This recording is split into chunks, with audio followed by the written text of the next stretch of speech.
Hello AI enthusiasts. Here's what most tutorials never tell you about algorithm trade-offs, the hidden cost of every performance gain.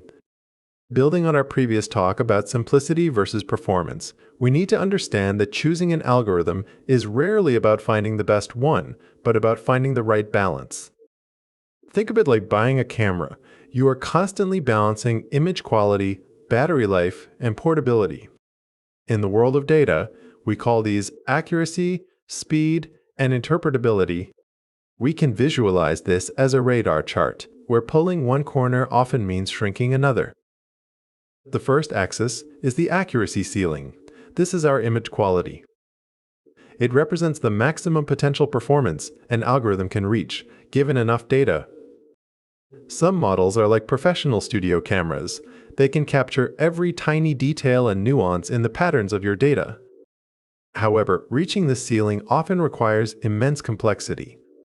If your goal is to identify a rare disease from a medical scan, you want this axis pushed to the absolute limit.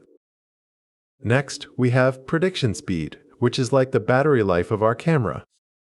It does not matter how good the image is if the camera dies before you can take the shot. In production, speed is the time it takes for a model to give an answer once it receives new data. For a self-driving car making split-second decisions, speed is non-negotiable. You need an algorithm that lives on the outer edge of this axis, providing results in milliseconds. The final axis is interpretability, or the portability of the model. Can you easily explain why the model made a certain decision, or is it a heavy black box?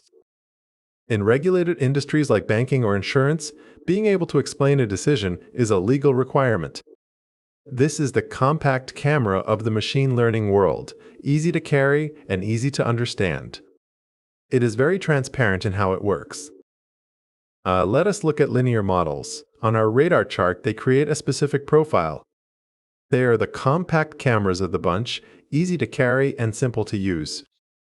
Because they rely on a simple weighted sum, they are incredibly fast and easy to interpret. You can see exactly which feature pushed the result up or down. However, their accuracy ceiling is often low because they struggle with complex data. Next are decision trees and random forests. These are like your mid-range DSLR cameras. They offer a significant boost in accuracy because they can capture non-linear patterns. While they are still relatively fast, they are slower than linear models. A forest of 1,000 trees becomes much harder for a human to explain. They represent a solid middle ground on our radar chart. Finally, we have deep learning and neural networks. These are the professional studio rigs. They have the highest accuracy ceiling capable of mastering speech and images. But look at the radar chart now. The other axes have collapsed. These models are computationally expensive, leading to slower prediction speeds. They are often called black boxes because understanding their inner logic is nearly impossible. This leads us to a fundamental truth in machine learning: there is no free lunch. You cannot maximize all three axes at once. If you push for extreme accuracy, you will likely lose interpretability or speed. The area of the shape on our radar chart is somewhat fixed.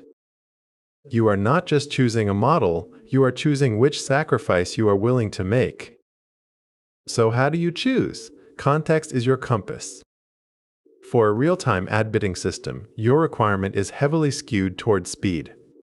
If you are building a tool for legal recommendations, interpretability is your primary vertex. Just like you wouldn't take a studio camera on a backpacking trip, choose the tool for the environment. Don't use a massive neural network for a task that needs to run on a low-power sensor. Mastering algorithm trade-offs is what separates a beginner from a practitioner. By visualizing models on these three axes, you can make informed decisions for your project.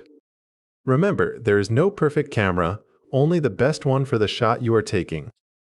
If you found this helpful, subscribe to join our community of deep learning explorers.